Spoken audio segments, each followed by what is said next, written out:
सद्गुरु बसवलिंग शिवाचार्य महाराज की जय। सद्गुरु शिवानंद शिवाचार्य महाराज की जय।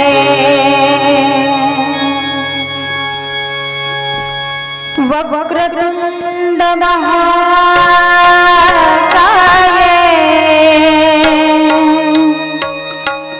सर्वकोटि समप्रभा निर्विघ्नं कुरु मे देव सर्वकार्येषु सर्वदा। श्री गणेशाय नमः, श्री सरस्वते नमः, श्री गुरुभ्यो नमः। Hello hello. जय जयाजी सदा शिवा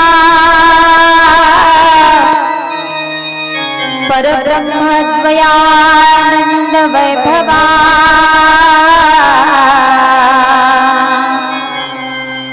नमो तुझ देवादिदेवा परमेश्वरा जगद्गुरु।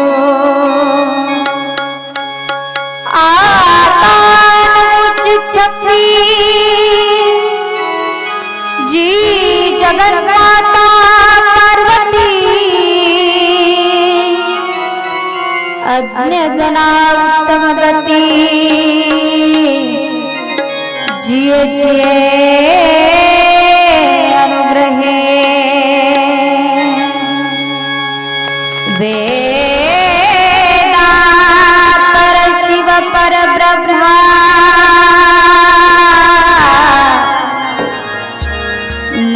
नवे तुझा महिमा साकार होण्या पुरविसे हेतु इच्छित। श्री सद्गुरु करुणा आदि नमो शिवका जय का अमर सर्वहून तयास प्रेमे शरणमी।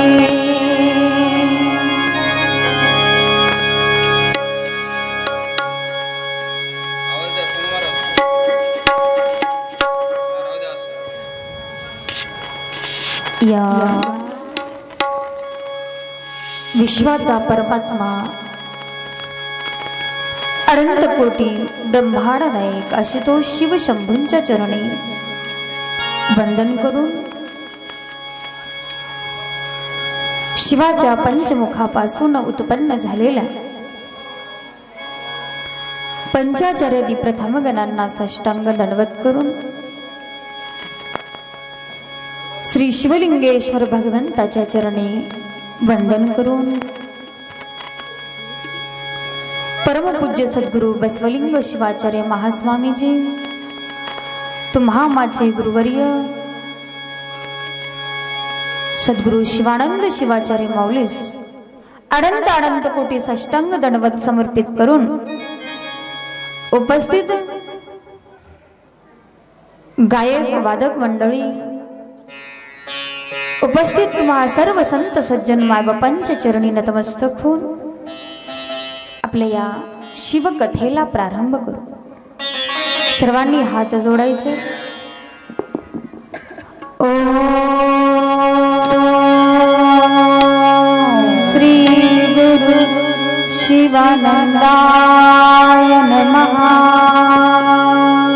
ओम श्री गुरु शिवानंदाय नमः। ओम श्री गुरु शिवानंदाय नमः। ओम श्री गुरु शिवानंदाय नमः। ओम श्री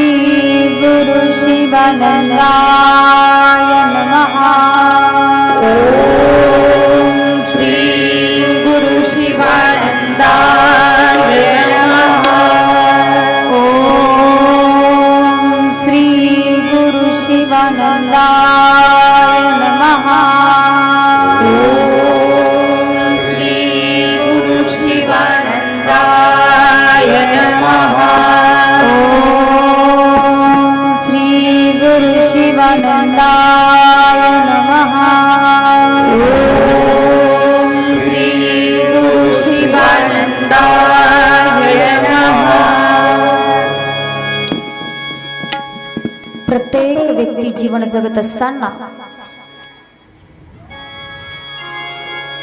प्रत्येक जीवाला एकच ध्यास असतो, तो म्हणजे माझ्या जीवनाचं हित व्हावं. आम्ही जेही काही करतो आमच्या जीवाचं हित व्हावं यासाठीच आम्ही करतो.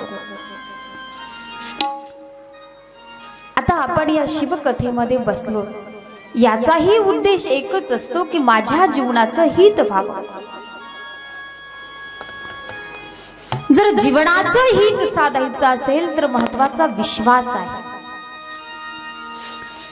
या विश्वास नावाला एवढी किंमत आहे, खूपच किंमत आहे. परंतु सध्याच्या काळामध्ये तसं पाहिलं तर या विश्वास नावाच्या शब्दाला महत्वच राहिलेलं नाहीये. पहा तुम्ही, गलीपासून ते दिल्लीपर्यंत एकमेकाचा विश्वासच राहिलेला नाही. पण संत तुम्हाला सांगतात, जर या जीवाचं सार्थक करायचं असेल, सार्थक साधण्यासाठी विश्वास ठेवणं खूप गरजेचं आहे. मग हा आम्ही विश्वास कोणावर ठेवला पाहिजे? हा विश्वास आम्हाला त्या शंभू महादेवावर ठेवायचा आहे. कारण हा विश्वास जर आम्ही त्या शंभू शंकरावर ठेवला, नक्की आम्हाला या विश्वासाच्या माध्यमातून लाभाची प्राप्ती होते. विश्वासाच्या माध्यमातून काय होतं? संत सांगतात, अहो विश्वासाचे पोटी लाभ होय मोठामोठी. अहो विश्वासाचे पोटी लाभ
विश्वासाचा परिणाम आम्हाला संतांनी सांगितला की विश्वास जपल्यामुळे काय होतं? अहो विश्वासाचे पोटी लाभ होय उठाउठी. विश्वासाच्या माध्यमातून आम्हाला लाभाची प्राप्ती करायची आहे. लाभ प्राप्त करण्यासाठी विश्वास ठेवणं महत्वाचं आहे. मग आम्ही हा विश्वास त्या देवावर कसा ठेवावा? दृढतेने विश्वास ठेवावा. संत शिरोमणी मन्मथ माऊली सारखा विश्वास आम्ही त्या देवावर ठेवला पाहिजे. जगज्योती महात्मा बसवेश्वरांसारखा ठेवला पाहिजे. संत महादेव प्रभूंसारखा ठेवला पाहिजे. नाही, भक्त प्रल्हादासारखा विश्वास आम्ही आमच्या देवावर ठेवला पाहिजे. पण आमचा विश्वास कसा असतो? वरवर विश्वास असतो. जोपर्यंत आम्ही संतांसारखा दृढ भाव, दृढ विश्वास त्या देवावर ठेवणार नाही, तोपर्यंत आम्हाला लाभ प्राप्त होणार नाही. आम्हाला विश्वास हा भक्त प्रल्हादासारखा ठेवायचा आहे. भक्त प्रल्हाद विष्णूची भक्ती करायची. विष्णू देवावर भक्त प्रल्हादाचा एवढा विश्वास होता की खूपच होता. पण झालं असं, भक्त प्रल्हादाचे वडील हिरण्यकशिपू त्यांचं आणि भगवान विष्णूचं जमत नव्हतं. विष्णूचं भजन केलेलं हिरण्यकशिपूंना मान्य नव्हतं. कारण असेही लोक आमच्यामध्ये आहेत. आम्ही बऱ्याचशा गावामध्ये कीर्तनाला गेल्याच्या नंतर बरेचसे लोक आम्हाला म्हणायचे, आपल्या कीर्तनामध्ये त्या देवाचं नाव घेऊ नका. एवढंच नाही, असेही काही गावं आहेत एवढे कट्टर आहेत, शिवनाम सप्त्यातले हरिनाम सप्त्यात जात नाहीत, हरिनाम सप्त्यातले शिवनाम सप्त्यात जातात. पण मला एक सांगा, हा विष्णू कोण आहे? विष्णूची उत्पत्ती कशी झाली आपण पाहिलो. याच्या महादेवापासूनच विष्णूची उत्पत्ती झाली. आम्हाला संत सांगतात, हरिहरा भेद नका करू, हरिहरा भेद, हरिहरा भेद, हरिहरा भेद नका करू. वाद संतांनी तुम्हा आम्हाला जागृत केले, बाबा रे तुम्ही हा भेदभाव करू नका. तरीही आमच्यामध्ये खूप भेदभाव असतात. पण मला एक सांगा, आता हे तमलूर आहे, तमलूरला इकडं गाव आहे शेळगाव, शेळगाव वरूनही तमलूरला येता येते. इकडं नरंगल, नरंगल वरून तमलूरला येता येते. तमलूर गाव एकच आहे, मात्र मार्ग वेगवेगळे आहेत. त्याच पद्धतीनं आम्ही कोणत्याही मार्गाने जरी भक्ती केलो, ती सर्व भक्ती एकाच ठिकाणी जाणार आहे. सर्व देवाचा देव महादेव, म्हणून आम्हाला भेदभाव करायचा नाही. नामे अनेक परिदेव एकची, नाम हे अनेक प्रकारचे आहे. तुम्ही कोणतंही घ्या, हरिनाम घ्या, शिवनाम घ्या, दत्तनाम घ्या, कोणतंही नाम घ्या, प्रत्येक नाम हे भगवंताचंच आहे. मुळात पाहिलं, देवाला नामही नाही आणि रूपही नाही. संत शिरोमणी मनमत मौली परवरशामध्ये सांगू लागला, तुझं रूप नाळे खानाम, आम्ही भक्ती धरून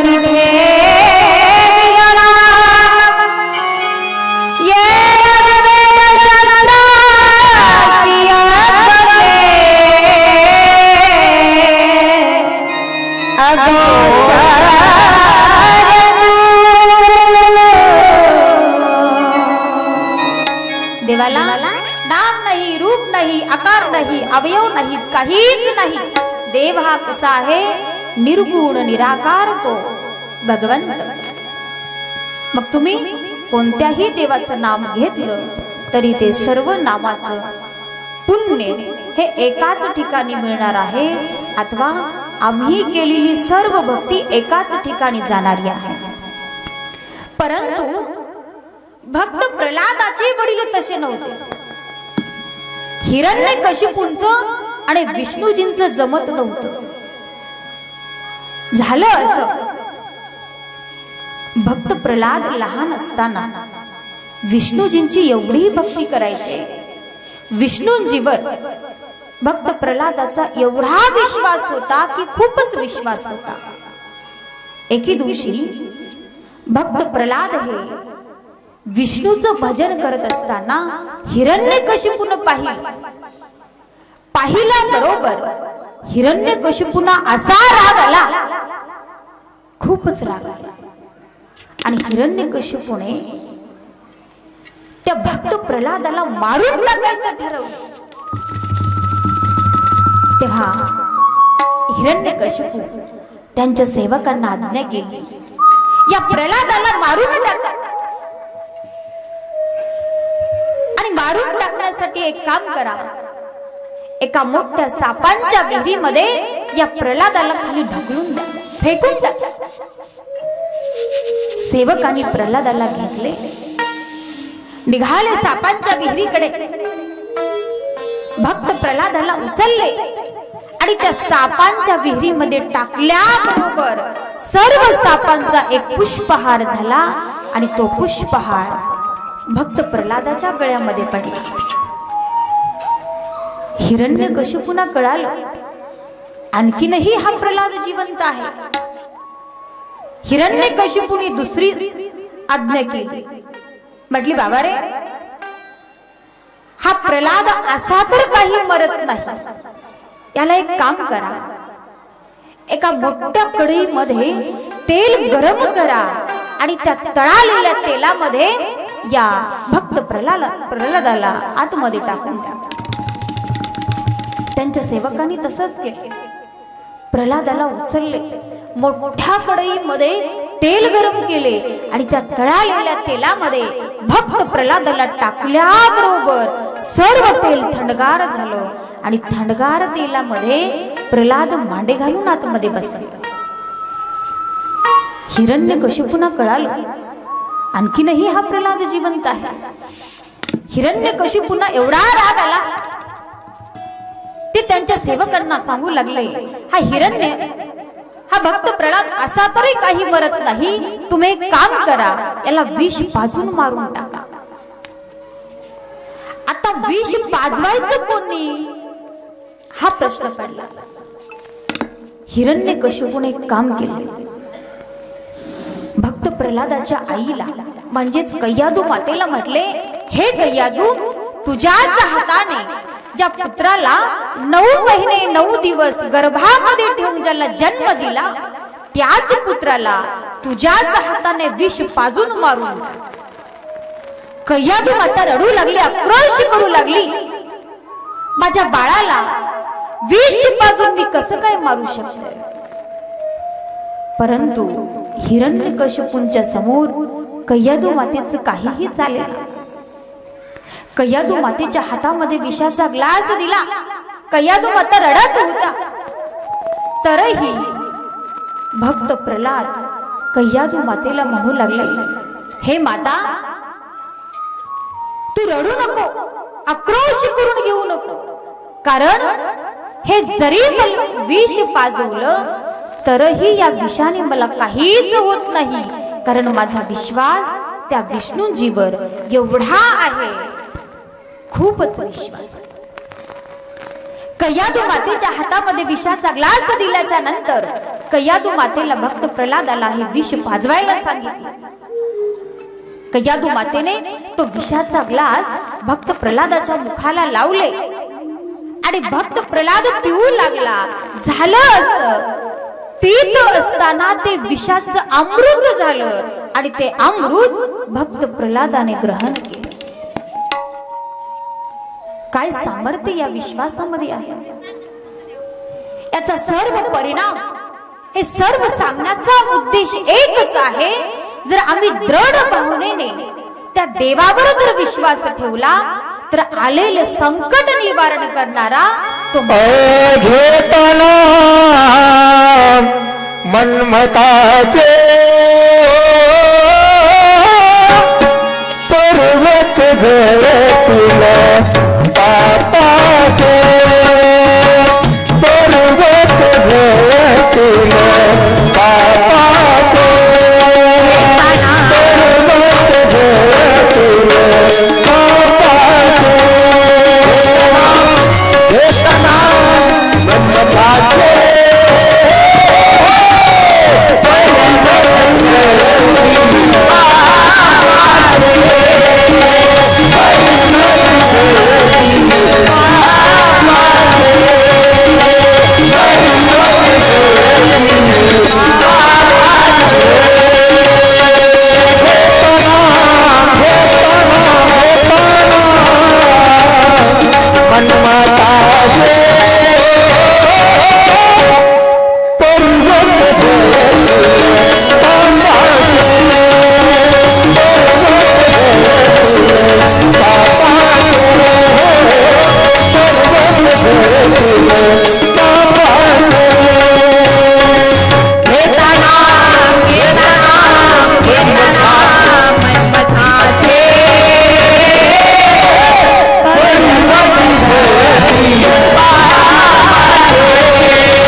जर आम्ही त्या भगवंतावर विश्वास ठेवला तर आमच्या जीवनात आलेलं सर्व काही संकट तो देव निवारण करतो. आलिया संकट नाव घेई नीलकंठ. ज्याही वेळेस संकट येतं त्यावेळेस फक्त नाम घेऊन त्या देवावर विश्वास ठेवा. नक्की आलेलं संकट तो भगवंत निवारण केल्याशिवाय राहणार नाही. कारण एवढं सामर्थ्य या विश्वासामध्ये आहे आणि हाच विश्वास हीच श्रद्धा आम्हाला त्या शंभू महादेवावर ठेवायची आहे. आणि जो व्यक्ती या शंभू महादेवावर विश्वास ठेवतो नक्की त्याच्या जीवनाचं कल्याण होतं. नवे नवे हे कल्याण करून घेत असताना हा विश्वास आम्ही त्या भगवंतावर ठेवत असताना आम्हाला सर्व काही त्या देवाला समर्पण व्हायचं आहे. सर्व करिता समर्पण देवरुणी आपण.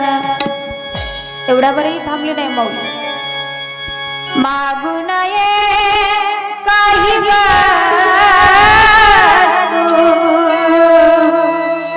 देव देईची तू. शिवदास महाराज तुम्हा आम्हाला सांगतात म्हणतात बाबांनो देवाची सेवा करत असताना देवावर विश्वास ठेवत असताना सर्व काही समर्पित त्या भगवंताला करा. सर्व समर्पण करा आणि समर्पण केल्याच्या नंतर देवाला काहीच मागू नका. मागू नये काही वस्तू. देवाला काहीच मागू नका. कारण आमचं कसं असते थोडा विश्वास ठेवला थोडी सेवा केली की लगेच देवाला काहीतरी मागायचं. बरेचसे भक्त अनेक प्रकारच्या मागण्या मागत असतात. पण अशी मागणी मागणाऱ्या व्यक्तीला शिवदास महाराज उपदेश करतात बाबा रे काहीच मागू नका. मागण्या अगोदरच आम्हाला सर्व काही मिळालेलं आहे म्हणून देवाला आम्ही काहीच मागलं नाही पाहिजे. पण झालं असं आम्ही सेवा करतो आम्ही विश्वास ठेवतो आम्ही श्रद्धा ठेवतो कशासाठी काहीतरी मागणी मागण्यासाठी. एवढंच नाही अनेक लोक असे आहेत देवाला मागावं काय हे सुद्धा बरेचशा लोकांना कळत. आम्ही देवाला काय मागतो देवा मला धन दे देवा मला संपत्ती दे देवा मला सुख दे. एकाने तर अशी मागणी मागितली. एका गावामध्ये भक्त होता. तो भक्त देवाची एवढी सेवा करायचा एवढा विश्वास त्या देवावर ठेवायचा एवढी भक्ती करायचा की खूपच. मग काय झालं त्याची भक्ती पाहून भाव पाहून विश्वास पाहून त्याला साक्षात देव प्रसन्न झाले. आणि देव प्रसन्न झाल्यावर त्या भक्ताला म्हटले भक्ता तुला जेही काही मागायचं आहे ते माग. तो भक्त विचार केला आणि विचार करून त्याच्या मनात एक प्रश्न निर्माण झाला देवाला मागावं का. त्याला काहीच सुधरेना. देवाला म्हटलं देवा तुम्ही इथंच थांबा. मला तुम्हाला काय मागावं हे मला काही कळत नाही. मी एक काम करतो घरी जातो आणि घरी जाऊन माझ्या पत्नीला विचारून येतो की मला आपल्याला काय पाहिजे. देव तिथंच थांबले. तो भक्त निघाला घराकडे. घरी आला आणि घरी आल्यावर पत्नीला विचारला की अगं मला देव प्रसन्न झाले देवाला काय मागायचं आहे सांग मला. पत्नी थोडीशी खूपच हुशार होती. पत्नी म्हणाली अहो आपल्याला सर्व काही आहे पण एकाच गोष्टीने थोडस कमी आहे.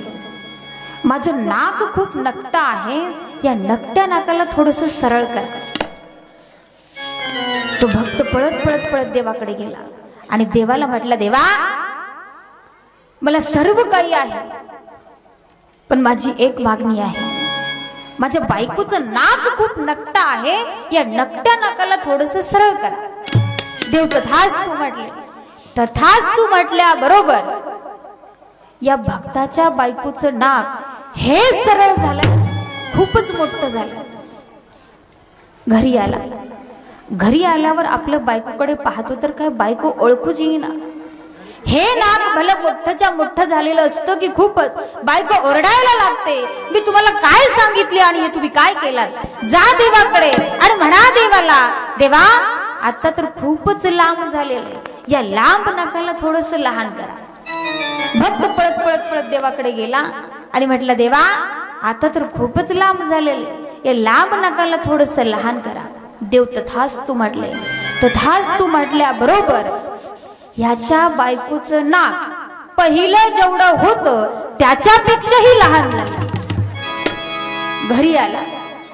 घरी आल्यावर बायकोकडे पाहतो तर काय पहिलं जेवढं आहे तेवढंही नाही. बायको ओरडायला लागते, मी तुम्हाला काय सांगितले आणि हे तुम्ही काय केलात. जा देवाकडे आणि म्हणा देवाला, माझ्या बायकोचं नाक पहिलं जसं होतं तसंच करा. भक्त देवाकडे गेला आणि म्हटलं, देवा माझ्या बायकोचं नाक पहिलं जसं होतं तसंच करा. मग अशा भक्ताला शिवदास माऊली म्हणतात,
आमच्या कलाकार मंडळींसाठी एकदा त्यांचं टाळी वाजवून स्वागत केलं पाहिजे.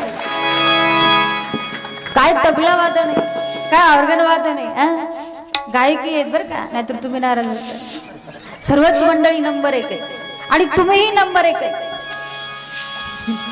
कारण तुम्ही तर मेन आहात. तुम्ही आहे म्हणून हे सर्व काही आहे. मग आम्ही सेवा केल्याच्या नंतर जे लोक देवाला अशा काही मागण्या मागत असतात, अशा व्यक्तीला शिवदास महाराज उपदेश करू लागले. मागू नये काही वस्तू, देव देईल इच्छितू. देवाला काहीच मागू नका, कारण मागण्या अगोदर आम्हाला सर्व काही मिळालेलं आहे. एवढं मिळूनही आम्ही काहीतरी मागत असतो. आम्ही काहीच नाही मागितलं पाहिजे. सुंदर असं शरीर प्राप्त झालं, तेही मनुष्याचं. मनुष्याच्या शरीराला तर एवढी किंमत आहे, एवढी किंमत आहे की खूपच किंमत आहे.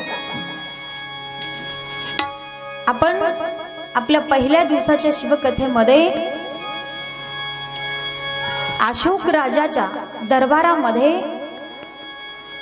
जे एक उदाहरण आपण सांगत होतो, ते सांगत असताना मध्येच आपलं उदाहरण राहून गेलेलं होतं.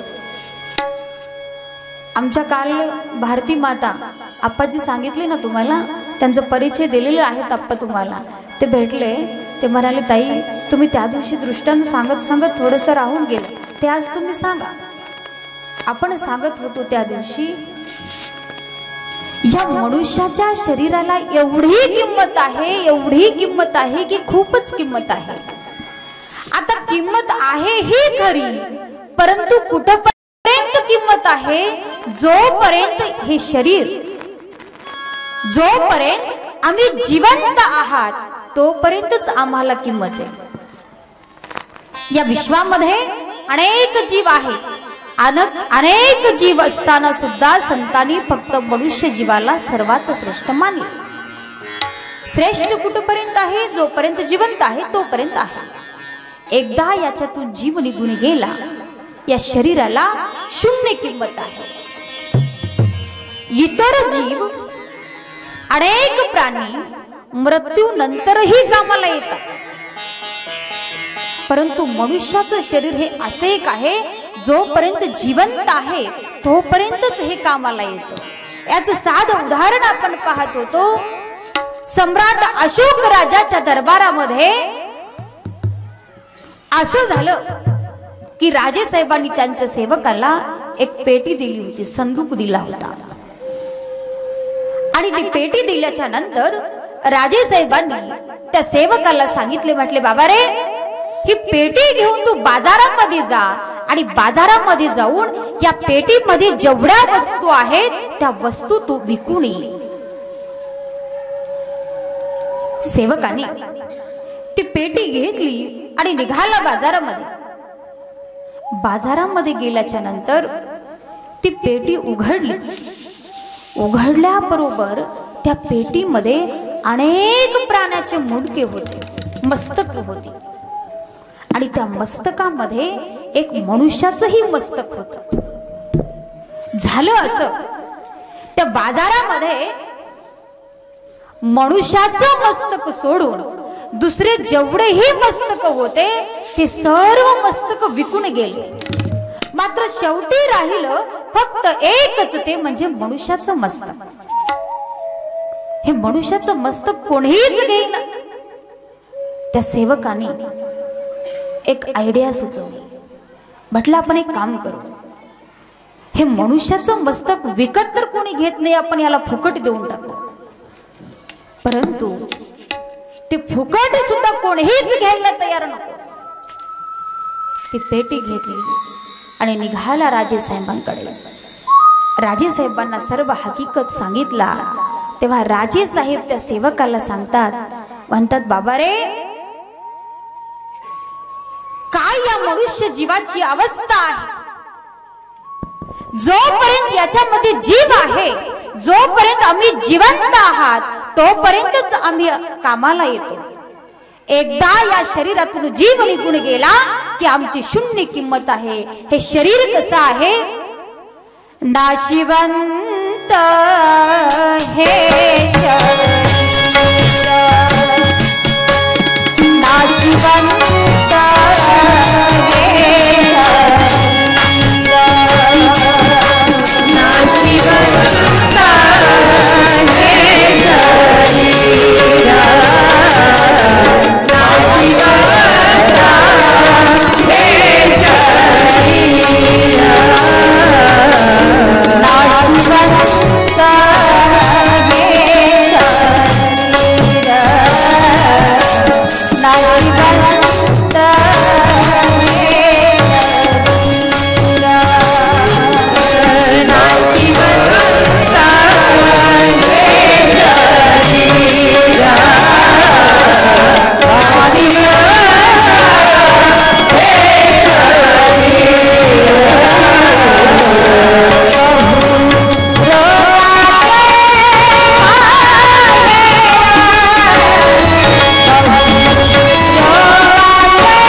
कसा आहे ना शिवंत आहे. एवढंच नाही, बहुरोगाचे माहेर.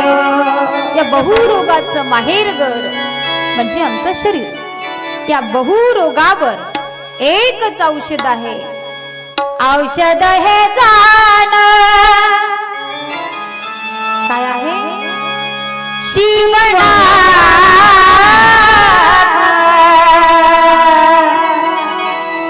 शिवनाम.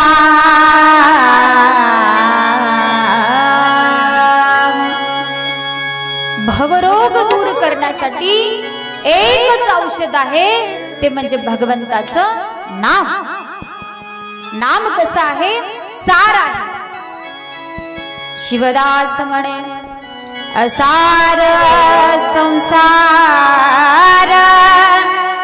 जीवन जगत असताना दोन गोष्टी महत्वाच्या, सार आणि असार. सार जर काय असेल, एकमेव आमचं भगवंताचं नाम आहे. मग असार काय आहे? असार संसार.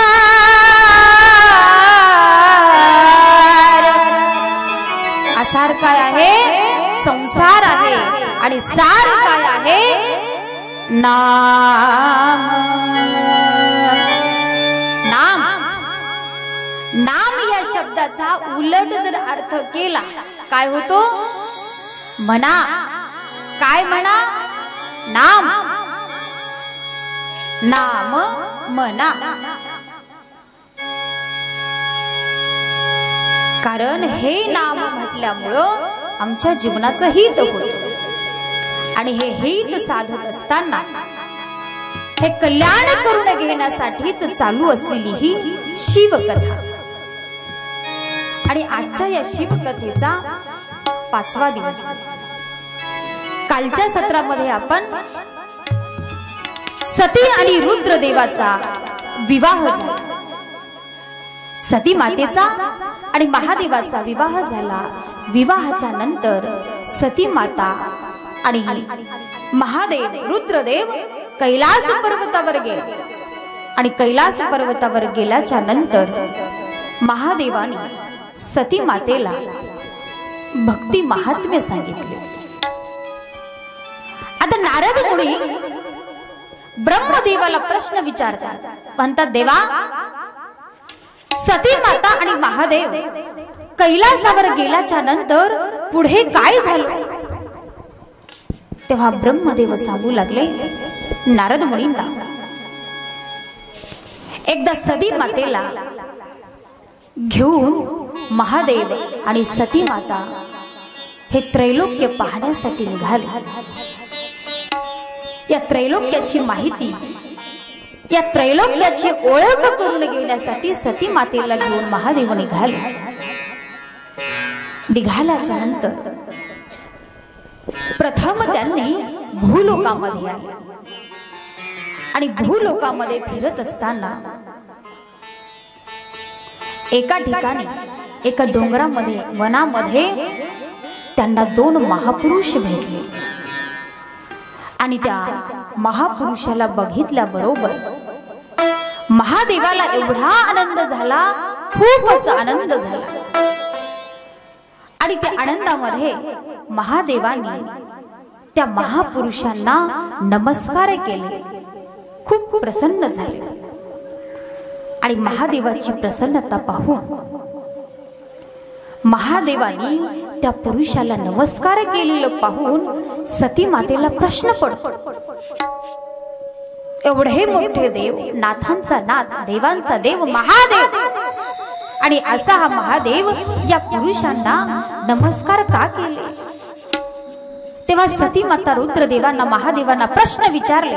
म्हटले, देवा, तुम्ही एवढे नाथांचे नाथ आहात, देवांचे देव आहात, तुम्हाला सर्व लोक नमस्कार करतात, सर्व देवी देवता तुमची सेवा करतात, आणि तुम्ही मात्र त्या 2 पुरुषांना नमस्कार केला, आणि त्यांना पाहून एवढे आनंदित तुम्ही का झाला?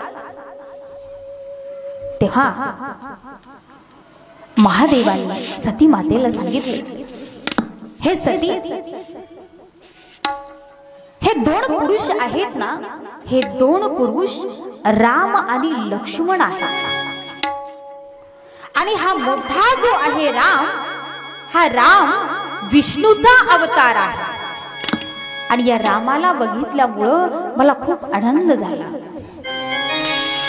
सती मातेला महादेवाने सांगितले की हा रामाचा अवतार जो आहे हा विष्णूचा अवतार आहे. आणि या विष्णूचा अवतार म्हणजेच राम अवतीर्ण झाला. परंतु त्या पुरुषाला बघितल्याच्या नंतर सती मातेला खरं वाटलं नाही. सती मातेच्या मनामध्ये डाऊट आला. तेव्हा महादेवांनी, रुद्रदेवानी सती मातेला म्हटले, हे सती, माझ्यावर तुझा विश्वास नाही ना, तू एक काम कर, तू स्वतः त्या पुरुषाच्या जवळ जा आणि त्याची तू परीक्षा घे. तो राम विष्णू आहे की नाही हे तू स्वतः पाहून ये. सती माता निघाल्या, रामाच्या जवळ गेल्या. आणि सती मातेला असं वाटलं, आपण जर असंच गेलो तर तो राम आपल्याला ओळखेल. आपण एक काम करू, हे राम आणि लक्ष्मण, सीता माता, या सीता मातेला रावणाने पळून नेलेलं होतं. आणि या सीतेचा शोध घेण्यासाठी त्या डोंगरामध्ये राम आणि लक्ष्मण फिरत होते. म्हणून सीता मातेने काय केले, या सती मातेने काय केले, सीतेचा अवतार घेतला आणि सीतेचं रूप घेऊन रामाच्या जवळ गेले. रामाच्या जवळ गेल्याबरोबर रामांनी सती मातेला पाहिल्याबरोबर लगेच म्हटले, हे सती माता, तुम्ही शंकराला सोडून एकटेच या वनामध्ये कसे काय आला? आणि त्या रामाचं बोलणं ऐकल्याबरोबर सती मातेला खूप पश्चाताप होतो. खरंच भगवान शंकराने जे आपल्याला सांगितलं ते खरंच आहे. हा राम जो आहे, हा पुरुष जो आहे, साक्षात विष्णूचा अवतार आहे. हा खरंच विष्णू आहे, रामाचा अवतार घेतलेला आहे. तेव्हा सती मातेला डोक्यामध्ये विचार फिरू लागतात, आपण आपल्या पतीवर, आपण आपल्या देवावर अविश्वास दाखवला. आता इथून गेल्याच्या नंतर आपण आपल्या पती देवाला काय सांगायचं, प्रश्न पडला. कारण सती मातेने महादेवावर शंका धरलेली होती, हा पुरुष जो आहे हा विष्णू नाही, पण तो विष्णूच होता. तेव्हा सती माता परत गेल्या आणि परत जाऊन नाराज होत गेल्यामुळं शंकराने दुरूनच त्यांना पाहिले. पाहिल्याबरोबर सती मातेला प्रश्न केले, हे सती, काय म्हणला तुला राम? तो पुरुष तुला काय बोलला? आहे ना तो विष्णू? तेव्हा सती माता हात जोडून म्हणाल्या, देवा, मला माफ करा, माझ्याकडून चूक झाली. हा खरंच विष्णू आहे, तुम्ही खरंच सांगितलं. तेव्हा शंकरजींच्या मनामध्ये प्रश्न येतो, म्हणतो, मी देवाचा देव आहे, महादेव आहे. एखाद्या जर व्यक्तीची चूक झाली तर त्याला प्रायश्चित करण्यासाठी त्याला भोग भोगावे लागतात. आता ही सती जी आहे, ही सतीने सुद्धा माझ्यावर डाऊट घेतलेला आहे, माझ्यावर अविश्वास दाखवलेला आहे. म्हणून या सती मातेचा सुद्धा, या सतीचा सुद्धा मी त्याग केला पाहिजे. आणि भगवान शंकराने सतीचा त्याग केला. सती मातेला कळालं शंकराने आपला त्याग केलेला आहे. तेव्हा सती माता रडू लागली, आक्रोश करू लागली, देवाला शरण गेली. शरण गेल्याच्या नंतर सती मातेचा आक्रोश पाहून सती माता रडत होत्या. रडत असलेलं पाहून भगवान शंकराने जवळ जाऊन सती मातेला अनेक प्रकारचे मनोरंजनात्मक उदाहरणे सांगितले. तिला हसवण्याचा प्रयत्न करू लागले.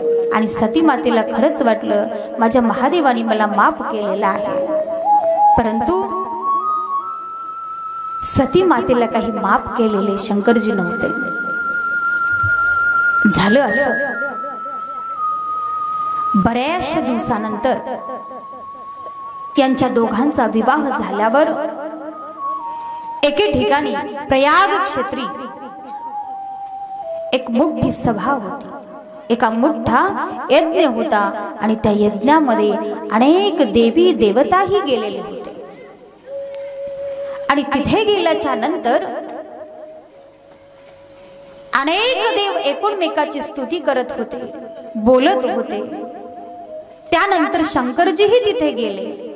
शंकरजीही गेल्यानंतर शंकरांनाही सर्व देवी देवता नमस्कार केले. त्याच्यानंतर सती मातेचा पितामह पिताश्री दक्ष प्रजापती तिथे आले. आणि दक्ष प्रजापती तिथे आल्याच्या नंतर सर्व देवी देवता त्यांचा सत्कार केले, त्यांचं स्वागत केले, नमस्कार केले. सर्वांनी उठून उभं राहिलं. मात्र शंकरजी उठून उभे राहिले नाही. त्यामुळं दक्ष प्रजापतीला एवढा राग आला, खूपच राग आला. आणि दक्ष प्रजापतीने तिथेच सर्व देवी देवतांच्या समोर शंकरजीचा अपमान केले. जे बोलू नये ते बोलले. या कारणाने दक्ष प्रजापती आणि भगवान शंकराचा विरोध तयार झाला. त्याच्यानंतर काही दिवसांनी झालं असं, दक्ष प्रजापतीच्या घरी एक मोठा यज्ञ होता. आणि त्या यज्ञामुळं दक्ष प्रजापतीने अनेक देवी देवतांना निमंत्रण दिलेलं होतं. पण झालं असं, दक्ष प्रजापतीने भगवान शंकराला निमंत्रणच दिले नाही. ज्या दिवशी तो यज्ञ होता त्या यज्ञाच्या दिवशी सती मातेला कळालं की माझ्या माहेरी एक मोठा यज्ञ आहे. तो तेवढा मोठा यज्ञ असताना सुद्धा माझ्या पित्याने माझ्या पतीला बोलावले नाही, मला बोलावले नाही. म्हणून सती मातेला खूप दुःख झालं. जसं आपल्या माहेरी जर कार्यक्रम असेल आणि आपल्याला जर बोलवलं नसेल, आपल्यालाही वाटतं ना बोलवलं नाही म्हणून आपण नाराज होतो की नाही. तसंच सती माता सुद्धा नाराज झाली. सती माता महादेवाच्या जवळ आले आणि म्हटले, महादेवा, माझ्या माहेरी तेवढा मोठा यज्ञ आहे आणि माझ्या पिताजींनी तुम्हाला त्या यज्ञामध्ये निमंत्रण दिलेलं नाहीये का? महादेव म्हणाले, नाही. तरही बायकांचं मन कसं असतं बघा. आपल्याला बोलवले नसतील तरी मनाने आपणच तयार करतो. काय व्हायला म्हणतो की नाही. त्यांनी विसरले असतील सांगायचं, चला आपण जाऊ म्हणतो की नाही आपण. तसंच सती माता सुद्धा महादेवाला म्हणाल्या, हे देवा, जरी सांगितलं नसेल तर काय होतं, चला ना आपण दोघे जाऊ. महादेव सती मातेला म्हणू लागले, हे सती, तसं नाही. ज्या ठिकाणी आपल्याला निमंत्रण नसतं तिथं आपण कधीही जाऊ नये, कारण तिथे आपलं कधीही स्वागत होणार नसतं. परंतु सती मातेची इच्छा त्या यज्ञामध्ये जाण्याची होती. तरही सती मातेने हट्ट केला. म्हटलं, देवा, मी तरी जाते त्या यज्ञाला, माझं माहेर आहे आणि मला जायची इच्छा होत आहे. महादेवाने सती मातेची इच्छा पाहिली आणि पाहिल्याच्या नंतर सती माताला म्हणाल्या, महादेव म्हणाले, हे सती, जा तू त्या कार्यक्रमाला, जाऊ शकतेस, मी काही येणार नाही, तू मात्र जा. सती माता तिच्या माहेर निघाल्या. त्या यज्ञाच्या कार्यक्रमासाठी निघाले. गेले त्या यज्ञामध्ये त्यांच्या सोबत अनेक गण होते, देवी देवता त्यांच्या सोबत आलेले होते. पण झालं असं, तिच्या माहेरी गेल्याच्या नंतर दक्ष प्रजापतीच्या घरी गेल्यावर त्या यज्ञामध्ये सती मातेचे कोणीही स्वागत केलं नाही. सती मातेकडे कोणीही पाहिलं नाही, कोणीही बघितलं नाही. सती मातेला खूप वाईट वाटलं. एवढे माझे गण, देवी देवता या सर्वांना घेऊन माझ्या माहेरी मी आले आणि माझे पिताजी माझ्याकडे बघतही नाही, माझ्याकडे कोणीच बघत नाही. खूप वाईट वाटलं. कारण जेव्हा आम्ही माहेराला जातो, माहेरी गेल्याच्या नंतर जोपर्यंत आई वडील आहेत तोपर्यंत आम्हाला खूप अपेक्षा असते. आम्ही जेव्हा माहेरी जातो, माहेरी गेल्याबरोबर मुलगी आली, लेक आली म्हटल्याबरोबर आई जर घराच्या बाहेर आली तर त्या मातेला आणि त्या मातेच्या लेकीला एवढा आनंद होतो, खूपच खूपच आनंद होतो. एवढं प्रेम आईवडिलांचं मुलांवर असतं, मुलीवर असतं, परंतु तिथे तसं नव्हतंच. सती माता गेल्या तरही सती मातेला कोणीच बोलेना, त्यांच्याकडे कोणी पाहिलं सुद्धा नाही. सती माता पिताजींना म्हणू लागले, हे पिताजी, महादेव तुमची जावाई आहे आणि तुम्ही जावायाला निमंत्रण सुद्धा दिलं, मला तुम्ही सांगितलं सुद्धा नाहीत की हा एवढा मोठा यज्ञ आहे, तरीही मग मी आलेले आहे, तरीही तुम्ही माझ्याकडे पाहत सुद्धा नाही. पिताजी सती मातेला म्हणाले, हे सती, मी तुला तर निमंत्रण दिलेलं नाहीये, तरीही तू इथे आलेली आहेस. जर तुला बसायचं असेल, हा सोहळा पाहायचा असेल, गप्प बसून पहा, नाही तर तुला जायचं असेल तर जाऊ शकतेस. तुला इथं अडवणार कोणीच नाही. सती माताला खूप राग आला. सती माता पिताजींना शिव्या देऊ लागला. पिताजी, तुम्हाला काहीच कसं वाटत नाही, एवढा देवाचा देव महादेव तुमचा जावाई आहे आणि या जावायाला सुद्धा तुम्ही निमंत्रण दिलं नाही. नाही तर नाही, पण मी सुद्धा इथं आल्याच्या नंतर माझा सुद्धा तुम्ही अपमान करता. सती मातेला एवढा राग आला. असं बोलल्याच्या नंतर सती मातेचे वडील दक्ष प्रजापती महादेवांना एवढ्या शिव्या देऊ लागल्या, खूप शिव्या दिल्या. हा प्रेतामध्ये फिरणारा हा देव, याला कोण मुलगी देत होतो? ब्रह्माजींच्या सांगण्यावरून मी तुझा विवाह त्या महादेवाशी केला, परंतु हा महादेव असा असेल म्हणून मला वाटलं नव्हतं. असं अनेक प्रकारच्या शिव्या दक्ष प्रजापती महादेवाला देऊ लागला. झालं असं, ते सती मातेला सहन झालं नाही. सती माता विचार करू लागल्या, मी आता इथून गेल्याच्या नंतर माझ्या महादेवाला, माझ्या पतीला मी काय सांगू? माझ्या देवाने मला अगोदरच सांगितलं होतं जाऊ नको, तरी सुद्धा माझा हट्ट केला. मी हट्टामुळे इथे आले आणि आलं तरीही माझ्या पिताजींनी माझा तर अपमान केलाच, परंतु माझ्या पतीचा सुद्धा अपमान केला, देवांचा देव महादेवांचा सुद्धा अपमान केला. खूप वाईट वाटलं, रडू लागल्या, आक्रोश करू लागल्या. आणि सती माता त्याच ठिकाणी बसून हा देह त्याग करण्याचा एक विचार केला. तिथे एका ठिकाणी बसले आणि बसल्याच्या नंतर महादेवाचं स्मरण केले.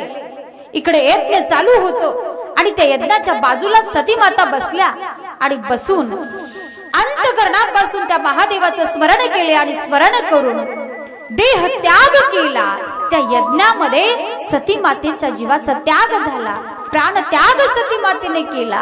आणि प्राण त्याग करत असताना महादेवाला प्रार्थना केली, हे देवा, तुम्ही मला माफ करा. या जन्मात जरी मी तुम्हाला सोडून गेले असेल, फक्त शरीराने सोडून गेले, परंतु अजूनही मी जन्म घेईन आणि अजूनही तुमचीच पत्नी म्हणून राहीन, तुमचीच सेविका म्हणून राहीन. पुढे सती मातेच्या प्राणाचा त्याग होतो. त्या दक्षाच्या यज्ञामध्ये सती मातेने त्याग केल्याच्या नंतर सर्व देवी देवतांना कळतं की सती मातेने प्राण त्याग केलेला.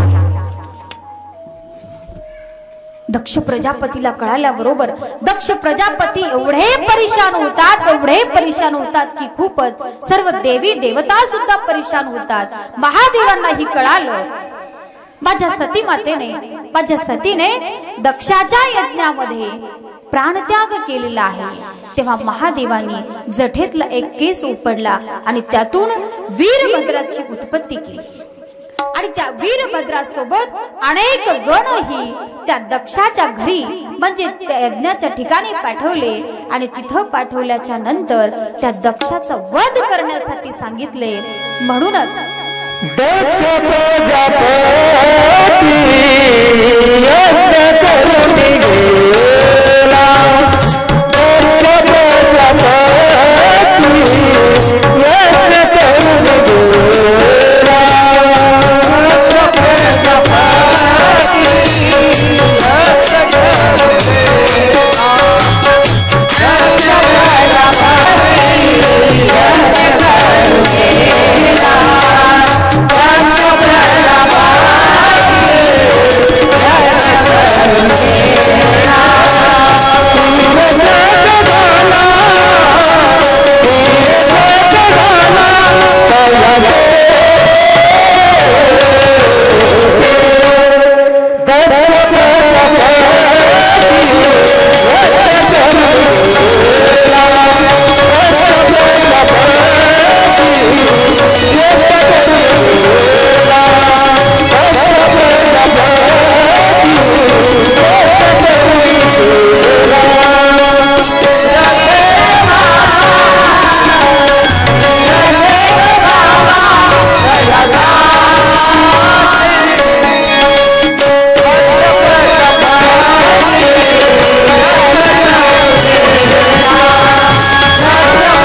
प्रजापतीचं वर्णन शिवदास मौली शिवपाठाच्या माध्यमातून केले। दक्ष प्रजापती यज्ञ करू गेला, शिरछेद झाला दयाचा।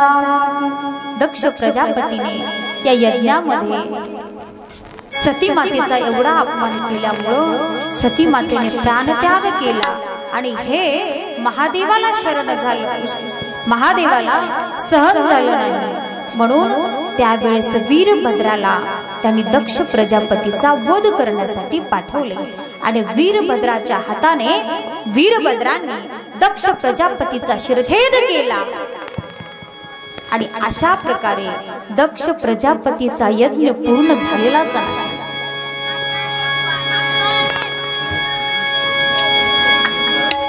शंकरा है राज, शंकरा है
आता आपल्या कथेला सुरुवात झालेली आहे।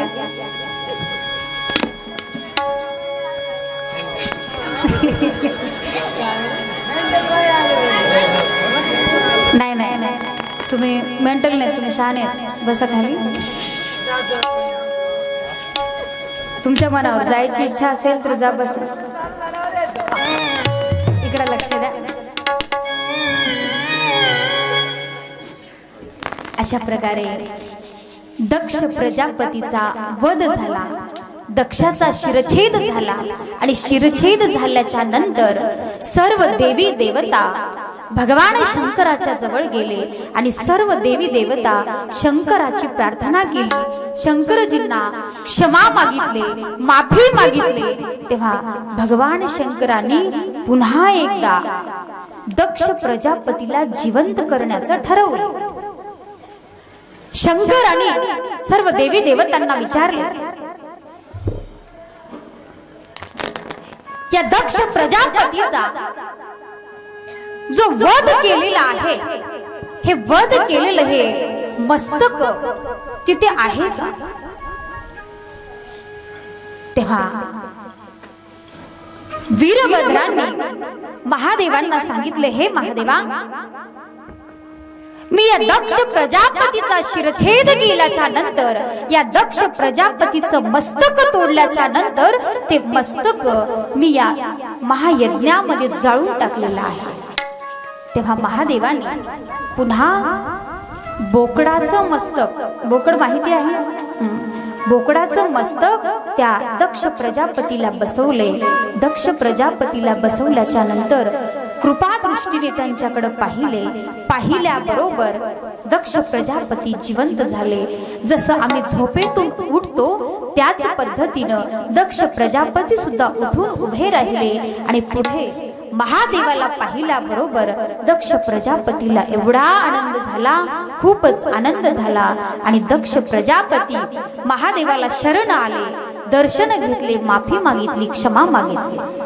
आणि अशा प्रकारे पुन्हा त्या दक्ष प्रजापतीने यज्ञ करण्याचं नियोजन केले. आणि त्या यज्ञामध्ये पुन्हा दक्ष प्रजापतीने भगवान शंकरांना पहिलं निमंत्रण दिले, सर्व देवी देवतांना निमंत्रण दिले. आणि सर्व देवी देवता तिथं आल्याच्या नंतर भगवान शंकर सुद्धा त्या ठिकाणी आल्याच्या नंतर दक्ष प्रजापतीचा यज्ञ पुन्हा प्रारंभ झाला आणि चांगल्या प्रकारे पार पडला. त्याच्यानंतर सती मातेने त्या यज्ञाच्या ठिकाणी देहत्याग करत असताना, प्राणत्याग करत असताना सती माताच्या मनामध्ये जो विचार होता, जे स्मरण सती माता महादेवाचं करत होते आणि स्मरण करत असताना महादेवाला म्हणत होते, हे देवा, मी अजून जन्म घेईन आणि तुमचीच पत्नी म्हणून राहील.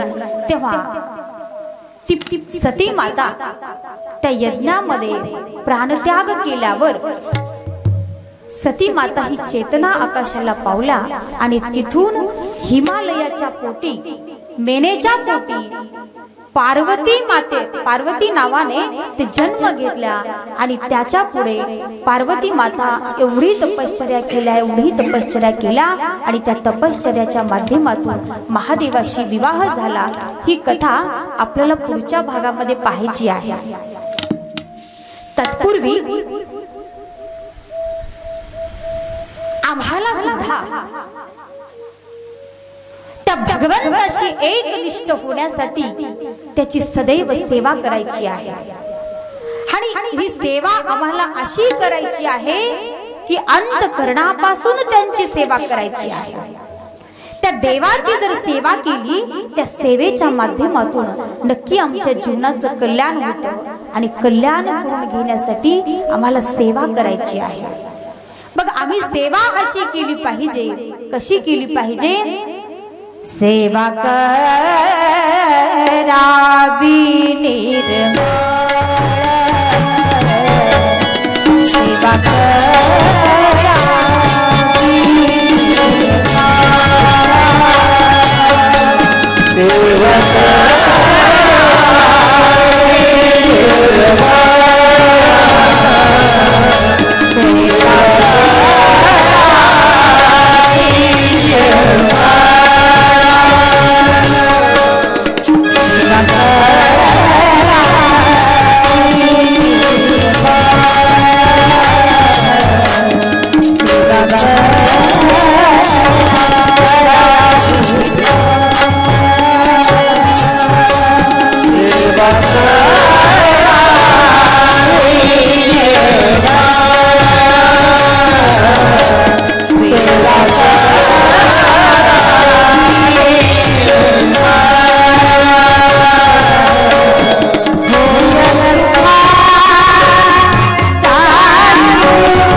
जीवनात जर समाधान प्राप्त करायचं असेल, आनंद मिळवायचा असेल, तर एकमेव आम्ही सेवा केली पाहिजे.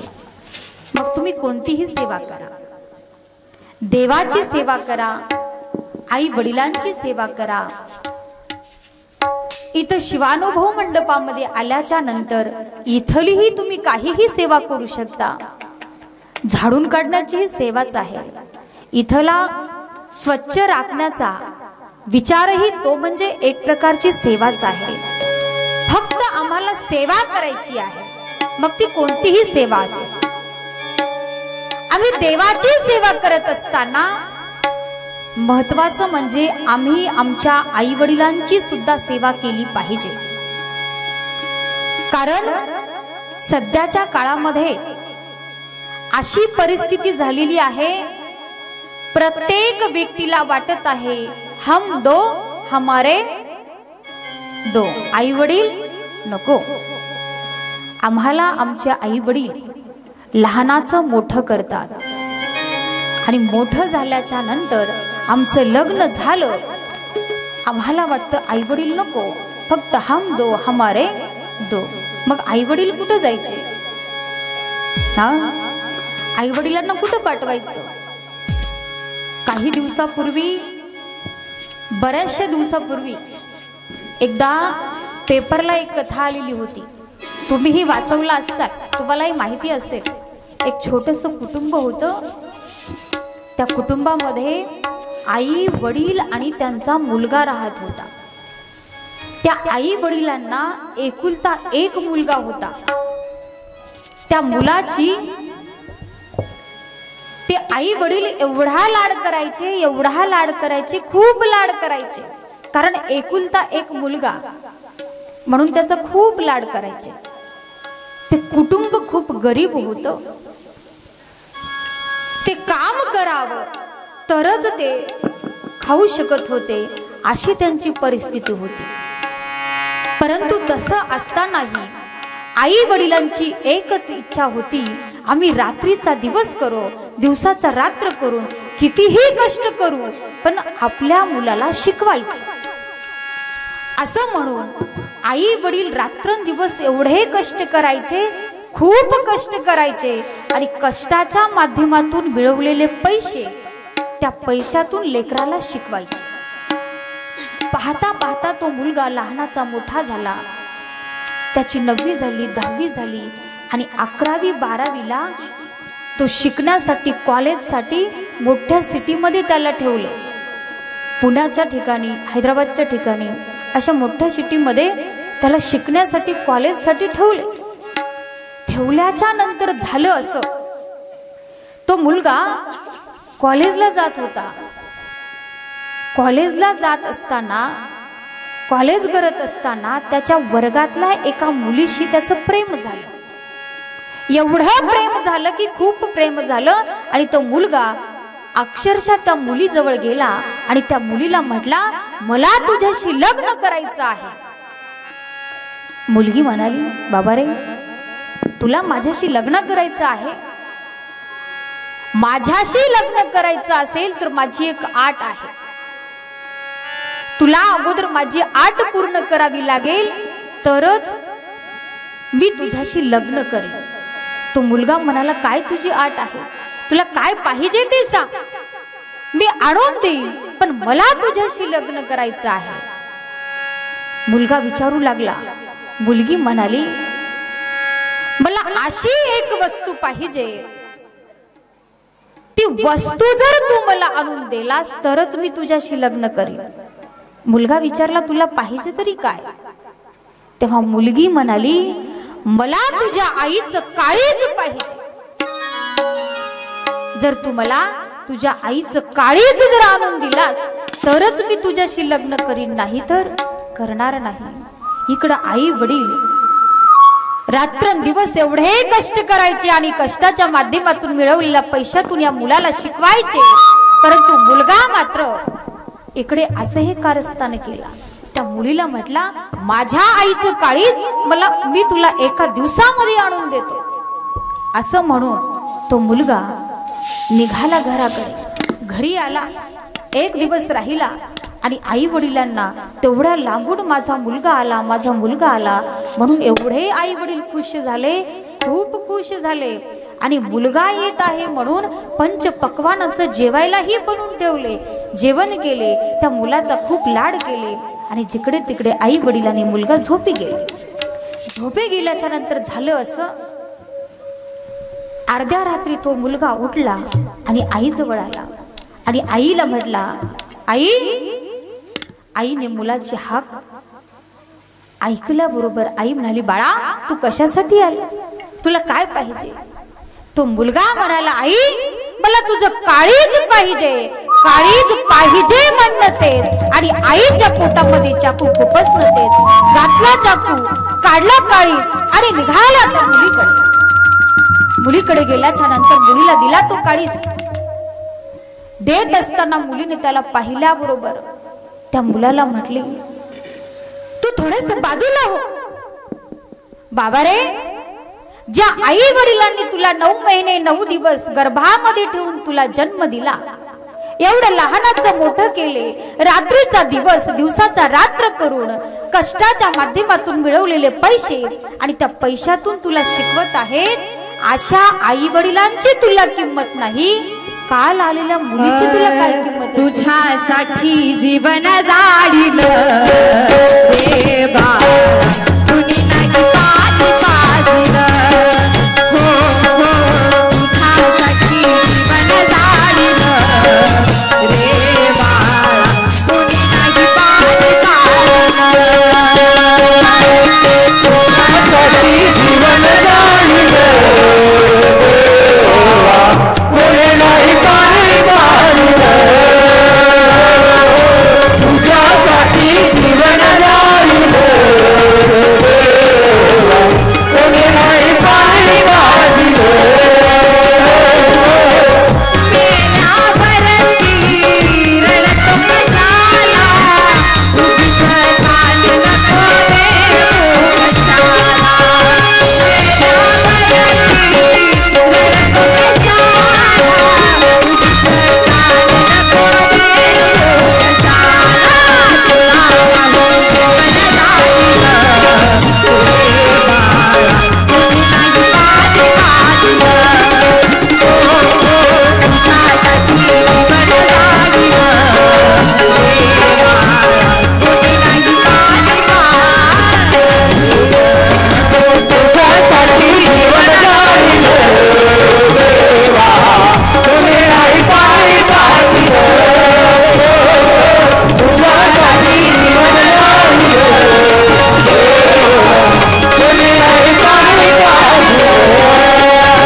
आमचे आई वडील आमचं चांगलं व्हावं, मुलाचं चांगलं व्हावं यासाठी रात्रंदिवस कष्ट करतात. कोणासाठी करतात? फक्त लेकरांसाठी करतात. म्हणून लेकरांनीही आई वडिलांची सेवा करावी. ज्याप्रमाणे हा मुलगा जसंही काही कृत्य केलेलं आहे त्या मुलाची इकडे आईही गेली आणि इकडं मुलगीही गेली. तेव्हा म्हणू लागला, आई माझी मायेचा सागर दिला तिने जीवना आहार. पण आता म्हणून अर्थ नाही. म्हणून जोपर्यंत आमचे आई वडील जिवंत आहेत तोपर्यंत आई वडिलांची सेवा करा. आई वडिलांची सेवा केल्याच्या नंतर तुम्हाला कुठंच जायची गरज नाही. तिथेच सर्व देव तुम्हाला दिसतात. आई वडिलांच्या रूपातच तुम्हा सर्व देवांचं दर्शन होईल. म्हणून देवाची सेवा करत असताना, इतर कोणतीही सेवा करत असताना महत्वाची आमच्या आई वडिलांची सुद्धा आम्हाला सेवा करायची आहे. अशा प्रकारे या सेवेच्या माध्यमातून प्रत्येकाने प्रत्येकाच्या जीवाचं कल्याण करून घ्यावं, एवढंच आजच्या या शिवकथेच्या माध्यमातून तुम्हाला सांगून आपल्या सर्वांच्या जीवनामध्ये सुख शांती ऐश्वर्य लाभो एवढीच प्रार्थना गुरुमाऊलींच्या चरणी करून झालेली सेवा माझे गुरुमाऊली परमपूज्य सद्गुरू शिवानंद शिवाचार्य माऊलींच्या चरणी करून सेवेला येथेच पूर्णविराम. शिव माझा माझा माझा माझा